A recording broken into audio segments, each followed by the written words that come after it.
إن لك في النهار سبحا طويلا دن کے وقت تو تمہیں اور بہت سے شغل ہوتے ہیں، واذكر اسم ربك وتبتل إليه تبتيلا تو اپنے پروردگار کے نام کا ذکر کرو اور ہر طرف سے بے تعلق ہو کر اسی کی طرف متوجہ ہو جاؤ۔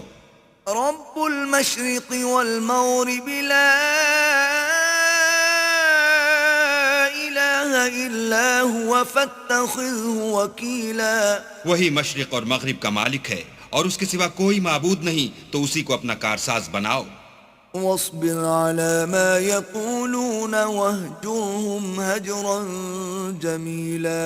اور جو دل آزار باتیں یہ لوگ کہتے ہیں ان کو سہتے رہو اور اچھے طریق سے ان سے کنارہ کش رہو۔ وذرني والمكذبين أولي النعمة ومهلهم قليلا